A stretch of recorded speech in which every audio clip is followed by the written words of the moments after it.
Bismillahirrahmanirrahim. I am Muhammad Aslan from Grammar A to Z. This is the 11th lecture of 10th class English. Great expectations, बड़ी उम्मीदें. Let's discuss past perfect tense. Past perfect tense जो होता है उर्दू में इसकी जो पहचान है वो है चुका था, चुकी थी. अब इसमें हेल्पिंग वर्ब हैड और मेन वर्ब थर्ड फॉर्म इस्तेमाल होती. ठीक होगा, ये सिंपल स्ट्रक्चर. अब जब हमने नेगेटिव बनाना तो हैड नॉट का इस्तेमाल करेंगे, और जब हम इंट्रोगेटिव बनाते हैं तो हैड शुरू में चला जाता है, उसके बाद सब्जेक्ट आ जाता है और फिर थर्ड फॉर्म ऑफ वर्ब और ऑब्जेक्ट आ जाता है.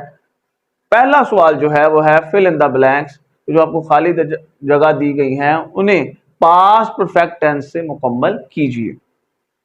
और अगर वो कहता है कि अगर शुरू में अगर जो आपको सब्जेक्ट दिया गया है इंडिकेटिव जो मौजू सब्जेक्ट है वो शुरू में लेके आ सकते हैं. अगर कोई क्वेश्चन जो है आपको जो दिया है जुमला अगर वो क्वेश्चन वाला है, इंट्रोगेटिव सेंटेंस है अगर, तो पहला जुमला है they blank eat before he arrived. अब जब दो पास्ट इकट्ठे आते हैं, हमने इस पर बड़ी डिटेल गुफ्तगू की हुई है पास्ट परफेक्ट टेंस में, इसीलिए इसके बारे में ज्यादा नहीं लिखा.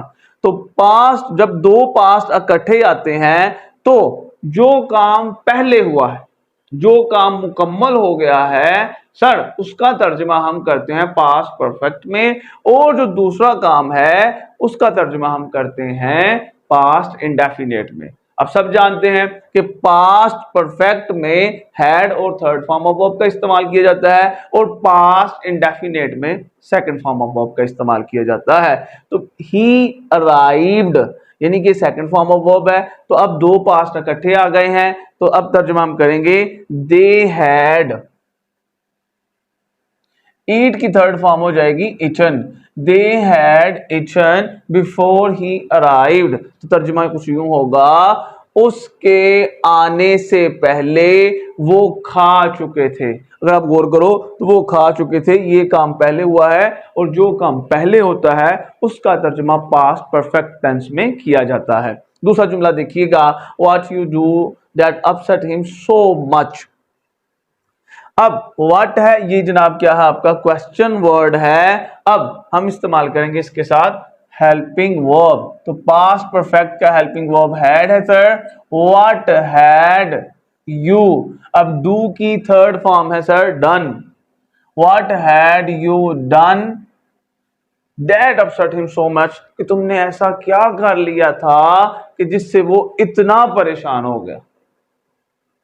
Ali not do gardening before it started raining.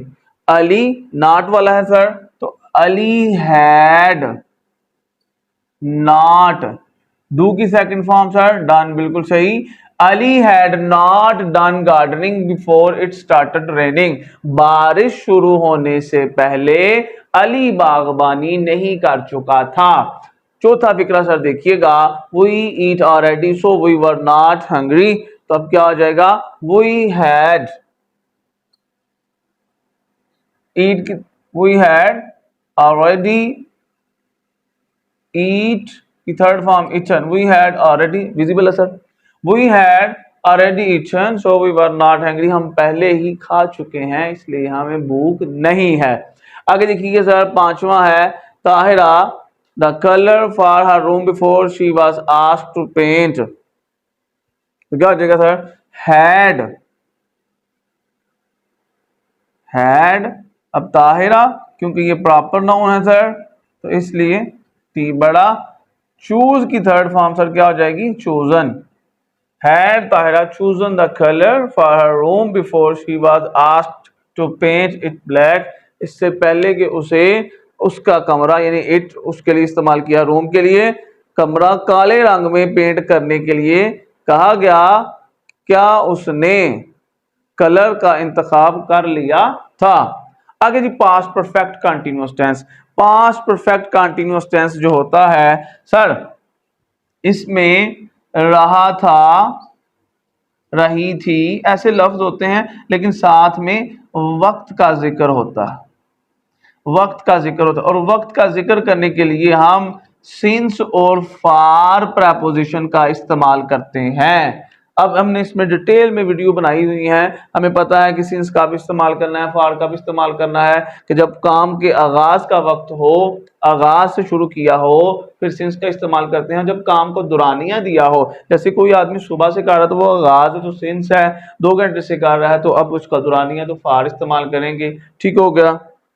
तो सिंस और फार जब साथ लगे, वक्त का जिक्र हो, तो पास्ट परफेक्ट टेंस में रहा था, रही थी, वक्त का जिक्र है, तो इसमें आप इस्तेमाल करते हैं सर हैड और बीन का, साथ में फोर्थ फॉर्म इस्तेमाल करते हैं सर, वर्ब की फोर्थ फॉर्म इस्तेमाल करते हैं। अगर आपने इसका नेगेटिव बनाना है तो हैड नॉट बीन, और अगर आपने इसका इंट्रोगेटिव बनाना है तो हैड शुरू में आ जाएगा, फिर सब्जेक्ट, और उसके बाद बीन का इस्तेमाल के साथ फोर्थ फॉर्म इस्तेमाल होती है। अगर कहता है fill in the blanks by using past perfect tense और पास्ट परफेक्ट कंटीन्यूअस टेंस, हमें कैसे पता चलेगा कि यहां पर हमने पास्ट परफेक्ट में तर्जुमा करना है या पास्ट परफेक्ट कंटीन्यूअस में तर्जुमा करना है?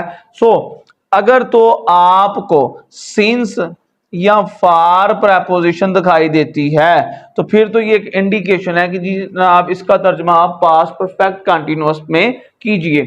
अदरवाइज, क्योंकि उसमें मैंने ऑप्शन ही 2 दिए हैं, तो अदरवाइज हम फिर पास्ट परफेक्ट टेंस की तरफ चले जाएंगे, जिसमें हम हैड के साथ क्या इस्तेमाल करते हैं? थर्ड फॉर्म ऑफ वर्ब इस्तेमाल करते हैं। जी बिस्मिल्लाह। They not complete their homework on time, क्या इस फिक्रे में हमें सिंस और फार प्रेपोजिशन दिखाई दी है? नहीं दी। हम इसको सिंपल करेंगे पास्ट परफेक्ट में, और पास्ट परफेक्ट में हम हैड का इस्तेमाल करते हैं सर, तो हैड। अब क्योंकि ये नेगेटिव सेंटेंस है, दे हैड नॉट, अब third form complete regular verb है सर, तो कंप्लीटेड।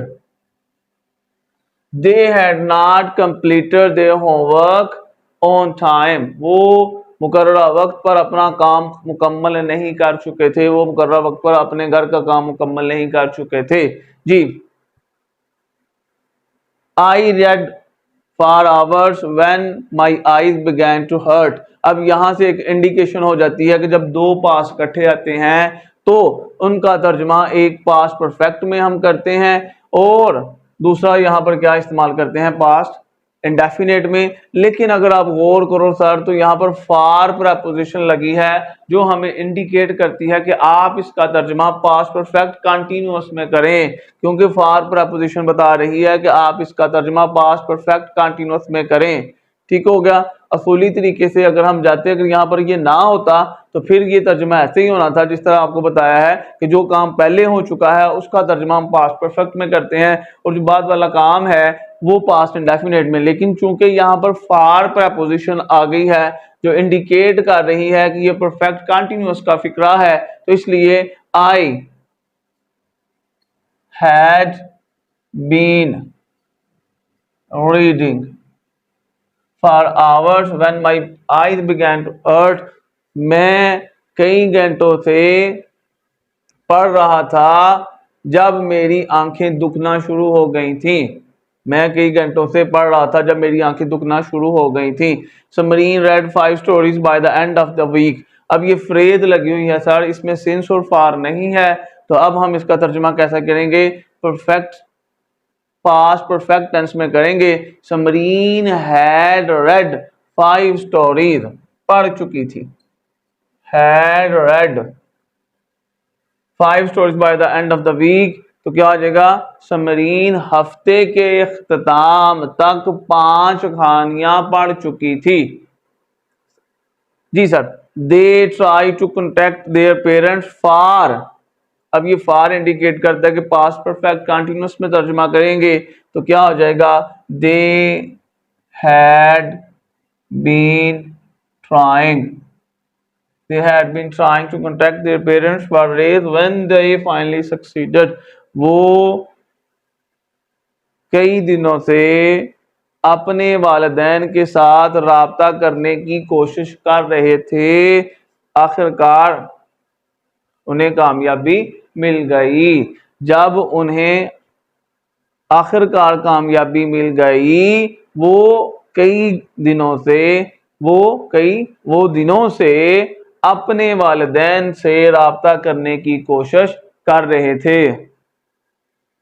जी सर, यहां पर हमें फार इंडिकेट करता है कि आप पास्ट परफेक्ट कंटिन्यूअस में तर्जुमा करेंगे। She look far a car for months.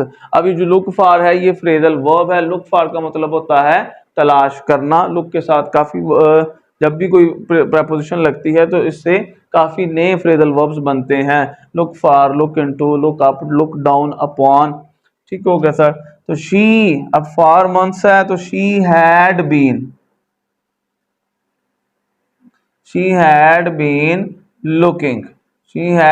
looking for a car for months when she found one at a reasonable price। जब उसे एक मुनासिब कीमत पर कार मिल गई।